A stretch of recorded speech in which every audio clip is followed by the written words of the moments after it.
അസ്സലാമു അലൈക്കും വറഹ്മത്തുള്ളാഹി തആല വബറകാത്തു. നമ്മുടെ റിസ്വാന വക്കീൽ എവിടെ? അതെ, ധീരപുലിയായ അവൾ എങ്ങനെയെങ്കിലും സഫീറിനെ രക്ഷിക്കണം, തെളിവുകളെല്ലാം നികത്തണം എന്നുള്ള ആ ഒരു മറുപടിയുമായി പോയതായിരുന്നു. പക്ഷേ റിസ്വാന വക്കീൽ കേസിന് വന്നില്ല. വിളിച്ചിട്ട് ഫോൺ സ്വിച്ച് ഓഫ്. എവിടെ? ശരിക്കും ആശങ്ക പരത്തുന്നതായിരുന്നു ആ ഒരു വാക്കുകൾ. എന്നാൽ റിസ്വാൻ വക്കീലിൻ്റെ മനസ്സിൽ ഇതായിരുന്നു, ഇല്ല, വെറുതെ വിടില്ല സഫീറിനെ, അല്ലെങ്കിൽ ഹാദിയെ ഉപദ്രവിച്ച ആ ഒരു കുടുംബത്തിന് നീതി വാങ്ങിക്കൊടുക്കാൻ ഏതറ്റം വരെയും പോകുമെന്ന് റിസ്വാൻ വക്കീൽ ഉറപ്പിച്ചിരുന്നു. സഫീർ എന്ന നിരപരാധിയെ രക്ഷിക്കണം. ഒരിക്കൽ പോലും അവനെ ഞാൻ ചവിട്ടിയെടുക്കാൻ വിട്ടുകൊടുക്കില്ല. എന്തൊക്കെ തന്നെയാലും എല്ലാ കഥകൾ കെട്ടിച്ചമച്ചുണ്ടാക്കി വക്കീലിനെ നിയമിച്ച് എന്തും വിളിച്ച് പറയാം എന്നുള്ള ആ ഒരു വ്യാമോഹം, അത് നടക്കില്ല. സഫീർ ഒരു വേദനയായി നിൽക്കുമ്പോൾ നീതിക്ക് വേണ്ടി പോരാടുമെന്ന് ഉറപ്പു നൽകിയിരുന്നു അവൾ. നിയമം, കോടതി, പോലീസ് ഇതെല്ലാം വെറുതെയാണ്. അതൊക്കെ ഞാൻ ശരിയാക്കും. 5 പൈസയുമില്ലാതെ വിജയിപ്പിക്കും. ഒരിക്കലും കള്ളസത്യം വിജയിക്കാൻ പാടില്ല. അത് വിജയിച്ചു കഴിഞ്ഞാൽ പിന്നീട് ഒരുപാട് കള്ളസത്യങ്ങളുണ്ടാകും. അതിനെ വിജയിപ്പിക്കാൻ സമ്മതിക്കില്ല ഞാൻ. സത്യം വിജയിക്കണം, അതിനുവേണ്ടി മാത്രം ഞാൻ പോരാടും. നിയമത്തിൻ്റെ എല്ലാ സപ്പോർട്ടും അത് കളവ് പറയുന്നവർക്ക് മാത്രമല്ല, എല്ലാ മനുഷ്യർക്കുമുണ്ട്. ഹാദിയ എന്ന പെൺകുട്ടിക്ക് നീതി ഉറപ്പാക്കാൻ ഏതറ്റം വരെയും പോകുമെന്ന് ഉറക്കെ പ്രഖ്യാപിച്ച ഈ ഒരു അഭിഭാഷകക്ക് എന്തുപറ്റി? റിസ്വാന വക്കീൽ എവിടെ? എന്നാൽ കേസിൻ്റെ തലേ ദിവസം റിസ്വാന വക്കീൽ കോടതിയിൽ നിന്ന് മറ്റൊരു കേസിന് വേണ്ടി ഇറങ്ങുന്നത് ശരിക്കും അതാ ജസീറിൻ്റെ വക്കീൽ കാണുന്നു. അയാൾ അവളെ ഫോളോ ചെയ്യുന്നു. വക്കീലേ, പിന്നെ എനിക്ക് കുറച്ച് കാര്യങ്ങൾ പറയാനുണ്ട്. നിങ്ങൾ വേണ്ടാത്ത പ്രവൃത്തിക്ക് വേണ്ടി ഇടപെടരുത്. എന്ന് മനസ്സിലായില്ല ഉദ്ദേശിച്ചത്. അല്ല, നിങ്ങൾക്കറിയില്ല യഥാർത്ഥം എന്താണെന്ന്. സഫീറാണ് കുറ്റവാളി, ഒരിക്കലും ജസീറല്ല. നിങ്ങളിനി ജസീറിൻ്റെ തലയിൽ കെട്ടിവെക്കാൻ ശ്രമിക്കരുത്. മനസ്സിലായല്ലോ? തെളിവാണ് എല്ലാത്തിൻ്റെയും ആവശ്യം. തെളിവിന് എല്ലാം കോടതിന് മുമ്പിൽ സമർപ്പിക്കുമ്പോൾ തെളിവ് സമർപ്പിച്ചു കഴിഞ്ഞാൽ പിന്നെന്താ അതിനു മേലെ നിങ്ങൾ നോട്ട് കെട്ടുകൾ വാരി എറിഞ്ഞിട്ടൊന്നും ഒരു കാര്യവുമില്ല. സാറേ, ഞാനും നിങ്ങളെപ്പോലെ LLBയും LMMും എല്ലാം പഠിച്ചു തന്നെയാണ് ഇവിടെ എത്തിയിട്ടുള്ളത്. എനിക്കും അറിയാം ചില വശങ്ങൾ. അല്ലാതെ വെറുതെ ഞാൻ +2 എഴുതിയിട്ട് വക്കീലായി കയറിയതല്ല. അതിന് ഹാർഡ് വർക്ക് ഉണ്ട്. അതെല്ലാം എല്ലാ നിയമങ്ങളുടെ എല്ലാ വശവും പഠിച്ചിട്ട് തന്നെയാണ് ഞാൻ വന്നിട്ടുള്ളത്. പക്ഷേ അതിലൊരിക്കലും പറയുന്നില്ല കളവ് പറഞ്ഞ് വിജയിക്കണം എന്നുള്ളത്. അതൊരിക്കലും അതിന് റിസ്വാനെ കിട്ടുകയില്ല. പിന്നെ സാറ് പറഞ്ഞല്ലോ, ജസീറാണ് നിരപരാധി, സഫീറാണ് കുറ്റകൃത്യങ്ങൾ ചെയ്തതെന്ന്. അതൊരിക്കലുമല്ല. ആ സമയത്ത് ഇവിടെ സഫീർ ഉണ്ടായിരുന്നില്ല. പിന്നെ താൽക്കാലികമായി ജസീർ അങ്ങോട്ട് മുങ്ങിയിട്ടുണ്ടെങ്കിൽ അതൊരിക്കലും വിശ്വസിക്കാനും പ്രയാസമായിരിക്കും. കാരണം മുങ്ങിയാലും കഴിഞ്ഞിട്ട് മുങ്ങിയിട്ടുണ്ടാവുള്ളൂ. പാസ്പോർട്ട് നോക്കിയാൽ എല്ലാം അറിയാൻ കഴിയും. അതെ, കൂടുതലായിട്ട് നീ സംസാരിക്കണ്ട. എന്നെക്കാളും എക്സ്പീരിയൻസ് നിനക്കൊരിക്കലുമില്ല. ഞാൻ ഒരുപാട് കേസുകൾ വാദിച്ച ആളാണ്. ക്രിമിനൽ വക്കീലാണ് ഞാൻ. ഒരുപാട്. അതെ, എൻ്റെ മുമ്പിൽ ഒരാളും വിജയിച്ചിട്ടില്ല. റിസ്വാന വക്കീൽ മാഡം, നിങ്ങളോട് ഞാൻ പറയാണ്, ആദ്യമേ നിങ്ങളിതിൽ നിന്ന് പിന്തിരിയണം. ഒരിക്കൽ പോലും ഈ കേസ് വാദിക്കാൻ നിങ്ങൾ വരരുത്. എന്താ സാറ് നിങ്ങളൊക്കെ ഇങ്ങനെയൊക്കെ പറയുന്നത്? എനിക്കുമില്ലേ കക്ഷി? എനിക്ക് അവൻ്റെ ഭാഗത്ത് നിന്ന് വാദിക്കണം. എനിക്ക് ചില സത്യങ്ങൾ പുറത്തു വിടണം. അതിനു വേണ്ടിയിട്ട് തന്നെയാണ് ഞാൻ ഒരുങ്ങുന്നത്. പിന്നെ ഞാനൊരു കാര്യം കൂടി പറഞ്ഞേക്കാം. വേണ്ടാത്ത പ്രവൃത്തിക്ക് നിൽക്കണ്ട. നിനക്ക് എത്ര ക്യാഷ് വേണം? ഈ കേസിൽ നിന്ന് നീ ഒഴിവായി പോകണമെങ്കിൽ നിനക്ക് എത്ര ക്യാഷ് വേണം അത് പറ. ശരിക്കും ആ വക്കീലിൻ്റെ ചോദ്യം കേട്ട് റിസ്വാന ഒന്ന് ഞെട്ടി. ഓഹോ, ഇതിനിടയിലും കൈക്കൂലിയോ? നോ, ഒരിക്കലും ഞാനത് ആഗ്രഹിക്കുന്നില്ല. അങ്ങനെയാണെങ്കിൽ ഞാൻ കേസ് വാദിക്കുന്നവരുടെ കയ്യിൽ നിന്ന് എനിക്ക് എത്രയോ ലക്ഷങ്ങൾ ഉണ്ടാക്കാം. പക്ഷെ അതിൻ്റെ ആവശ്യമില്ല. നമ്മൾ നല്ല രീതിയിൽ നേരായ മാർഗത്തിൽ, അതാണ് ഞാൻ ആഗ്രഹിക്കുന്നുള്ളൂ. അതെ, എനിക്കിവിടെ മാത്രമല്ല ജീവിക്കാനുള്ളത്, നാളെ അവിടെയുമുണ്ട് ഒരു ജീവിതം. അതും കൂടെ എനിക്ക് ശ്രദ്ധിക്കണം. അല്ലാതെ ഇവിടെ ഒരുപാട് ക്യാഷും കാര്യങ്ങളും ആയിട്ട് ജീവിച്ചിട്ട് നമുക്കൊരിക്കലും അത് ശാശ്വതമല്ല. വക്കീലേ, പിന്നെ നിങ്ങൾ വേണ്ടാത്ത പ്രവർത്തിക്ക് നിൽക്കണ്ട. ഞാൻ പറഞ്ഞത് നിങ്ങൾക്ക് എന്ത് വേണമെങ്കിൽ തരാം, നിങ്ങളിൽ നിന്ന് ഒഴിഞ്ഞു പോവാൻ നല്ലത്. അല്ലെങ്കിൽ വലിയ പ്രശ്നമായി തീരും. വേണ്ടാത്തിന് നിൽക്കണ്ട. വക്കീൽ റിസ്വാനെ ഭീഷണിപ്പെടുത്തി. എന്നാൽ റിസ്വാന പറഞ്ഞു, ഏയ് എനിക്കങ്ങനെയുള്ള ഭയമില്ല, ഒന്നുമില്ല. സത്യം സത്യമായി അതേ ഞാൻ ആഗ്രഹിക്കുന്നുള്ളൂ. അതിലേക്ക് ഒരു തരി കളവ് പോലും കൂട്ടിച്ചേർക്കുവാൻ ഞാൻ ആഗ്രഹിക്കുന്നില്ല. എനിക്ക് സത്യങ്ങൾ അറിയണം, അത് മാത്രമേ ഉള്ളൂ എന്ന് പറഞ്ഞുകൊണ്ട് റിസ്വാന വക്കീൽ നേരെ അതാ കോർട്ടിൽ നിന്ന് കാർ സ്റ്റാർട്ട് ചെയ്ത് ഡ്രൈവ് ചെയ്ത് പോയി. എന്നാൽ ആ വക്കീലിൻ്റെ മനസ്സിൽ പല പല ചിന്തകൾ. ഓഹോ, നീ അത്രക്കാരില്ലേ, എൻ്റെ മുമ്പിൽ നീ ജയിക്കാനാണ് ഉദ്ദേശിക്കുന്നത്. ആ നിമിഷം തന്നെ അതാ ജസീറിനെ വിളിക്കുന്നു. ഹലോ, ആ വക്കീലേ, എന്തായി? ആ പിന്നെ എൻ്റെ കക്ഷി, നമ്മുടെ എതിർകക്ഷി ഞാൻ കണ്ടിരുന്നു. അതായത് റിസ്വാന വക്കീൽ, ആ കൊടിച്ചി പെണ്ണ്. അതെ, അവളെങ്ങനെ വിട്ടാലേ ഒരിക്കലും നമ്മുടെ കേസ് ജയിക്കാൻ പോണില്ല. നീ ലക്ഷങ്ങൾ വാരിയെറിഞ്ഞിട്ടും കാര്യമില്ല. അവൾക്ക് അങ്ങനത്തെ രീതിയിലുള്ള സംസാരമാണ് അവളുടേത്. ഏത് കോടതിയും അവളുടെ മുമ്പിൽ മുട്ടുകുത്തിയ പല ചരിത്രങ്ങളും ഉണ്ടായിട്ടുണ്ട്. പക്ഷേ സത്യം മാത്രമേ അവൾ പറയൂ. എത്ര നമ്മൾ കളവുകൾ കെട്ടിച്ചമച്ചാലും അതിനിടയിലൂടെ ഓരോ ക്വസ്റ്റ്യൻസ് ഉണ്ട്, അതിൽ നമ്മൾ തോറ്റുപോകും. എന്താ, എന്ത് ചെയ്യണം? നിനക്ക് ജയിക്കണോ അതോ തോൽക്കണോ? അതെ വക്കീൽ സാറേ, ഞാൻ എന്തിനും തയ്യാറാണ്. എന്താണ് ചെയ്യാൻ പറ്റുക?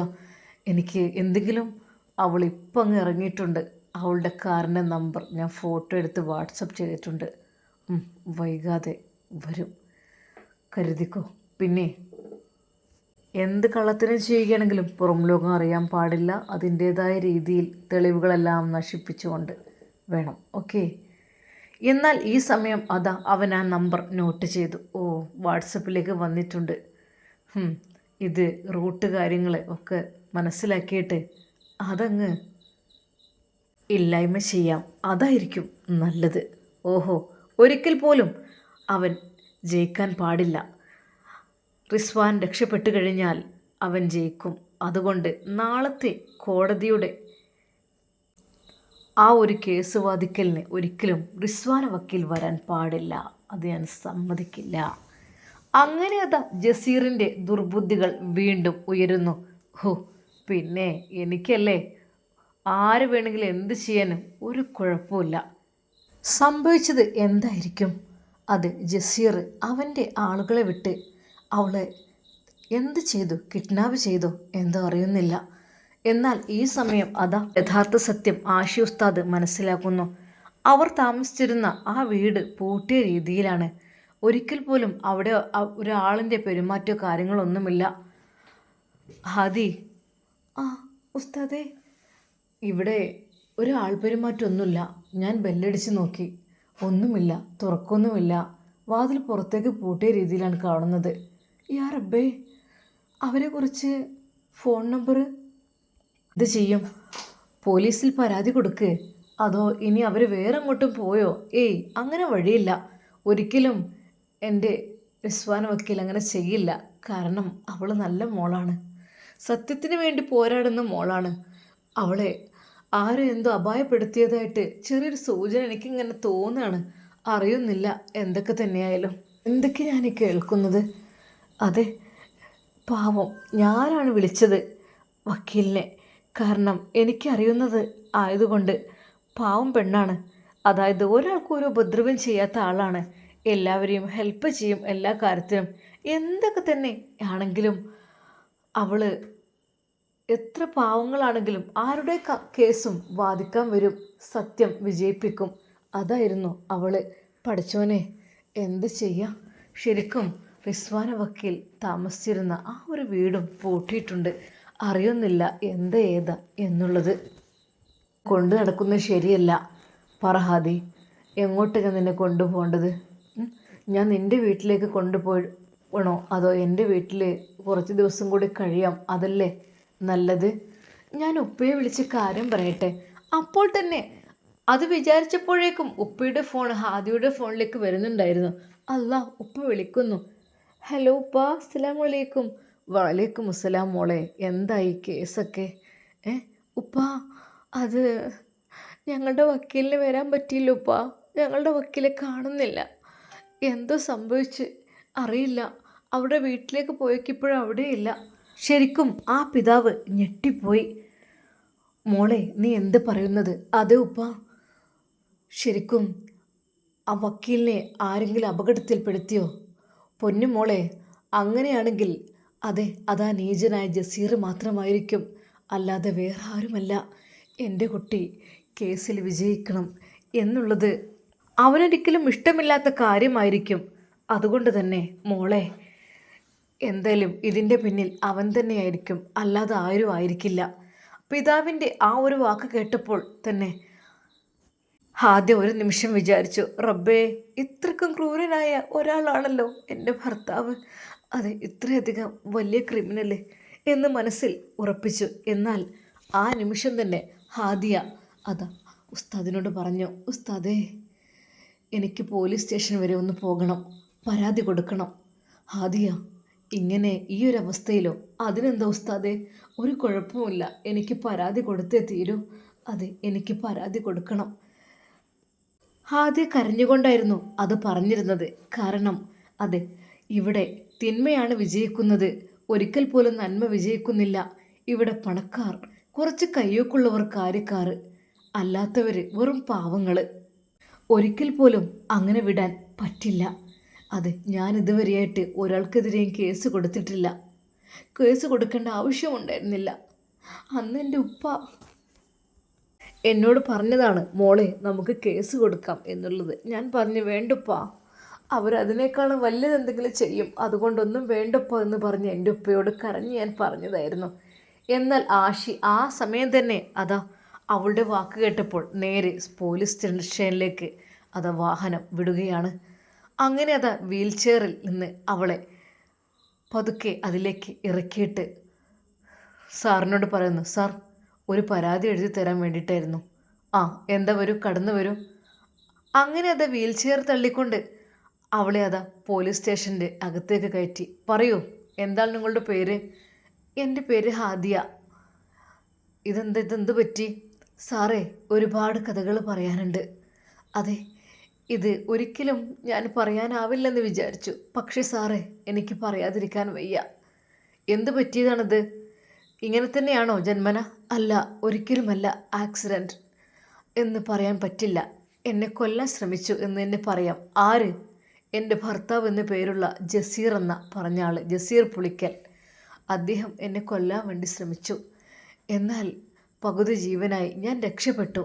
ഇപ്പോഴിതാ ഞാൻ ആ ഒരു കേസ് മറ്റൊരാളുടെ പേരിൽ അതായത് അദ്ദേഹത്തിൻ്റെ അനിയൻ്റെ പേരിൽ കെട്ടിച്ചമച്ച് അവർ വിജയിക്കുവാൻ വേണ്ടി നോക്കുകയാണ്.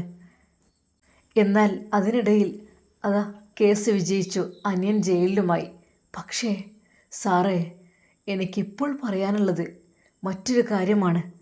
അതായത് എൻ്റെ കക്ഷി, എൻ്റെ വക്കീൽ എൻ്റെ കേസിന് വേണ്ടി എത്തുമെന്ന് പറഞ്ഞിരുന്നു. പക്ഷെ വക്കീൽ എത്തിയില്ല. വക്കീൽ ഏതോ ഒരു ദുരൂഹ സാഹചര്യത്തിൽ കാണാതായിട്ടുണ്ട്. വീട്ടിലേക്ക് പോയപ്പോൾ അവിടെയുമില്ല. അതുകൊണ്ട് സാർ, ഈ കേസ് എങ്ങനെയെങ്കിലും ഞാൻ തരുന്ന കേസിനനുസരിച്ച് കണ്ടുപിടിക്കണം. ഹാദിയ പറഞ്ഞു. റിസ്വാന, അഡ്വക്കേറ്റ് ഫാത്തിമ റിസ്വാന എന്നാണ് ആ വക്കീലിൻ്റെ പേര്. ആ പേരിലുള്ള വക്കീലിനെ ഇതാണ് അവരുടെ ഫോൺ നമ്പർ എന്ന് പറഞ്ഞുകൊണ്ട് അതാ ആഷി ഉസ്താദ് കൊടുത്ത ആ ഒരു ഫോൺ നമ്പർ കൂടെ കൊടുക്കുന്നു. ഇതിനനുസരിച്ച് ഇത് ലൊക്കേറ്റ് ചെയ്തിട്ട് ഞങ്ങൾ നോക്കാം, ഓക്കെ, പോകാം, പരാതി വഴി എഴുതി സമർപ്പിച്ചോളൂ. അപ്പോൾ തന്നെ ഹാദിയ വിശദമായി ഒരു പരാതി എഴുതുന്നു. തലക്ക് മുതൽ തന്നെ അവൾ എഴുതിയിട്ടുണ്ട്. അതെ, തൻ്റെ വിവാഹം കഴിഞ്ഞ അത് മുതൽ പിന്നീടുണ്ടായ സംഭവങ്ങളും കാര്യങ്ങളുമെല്ലാം പോലീസിൽ എഴുതി കൊടുത്തു. സാർ, ഇതാണ് എൻ്റെ അനുഭവകഥ. എന്നാൽ സാറ് പറഞ്ഞു, ഇത്രയൊന്നും വേണ്ടില്ലായിരുന്നു. ആവശ്യത്തിനുള്ള കുറച്ച് മാത്രം എഴുതിയാൽ മതിയായിരുന്നു. സാറേ, ഇത് വായിച്ചെങ്കിൽ മാത്രമേ താഴെയുള്ളതിനൊരു പൊരുൾ നിങ്ങൾ കാണൂ എന്ന് പറഞ്ഞു അവൾ ഉരുളക്ക് ഉപ്പേരി പോലെ. ശരിക്കും ആ സാറ് തന്നെ അത്ഭുതപ്പെട്ടു. അങ്ങനെ അത് പരാതി എഴുതി കൊടുത്തു. നമ്മുടെ റിസ്വാൻ വക്കീൽ എവിടെയായിരിക്കും? അവർക്കത് കണ്ടുപിടിക്കുവാൻ കഴിയുമോ? അതെ, റിസ്വാൻ വക്കീലിനെ, അങ്ങനെ ചെയ്തവരെ പോലീസിനെ കസ്റ്റഡിയിൽ എടുക്കാൻ പറ്റുമോ? നമുക്ക് കാത്തിരുന്ന് കാണാം. അതുവരേക്കും എല്ലാവർക്കും അസ്സലാമു അലൈക്കും വറഹ്മത്തുള്ളാഹി തആല വബറകാതുഹു.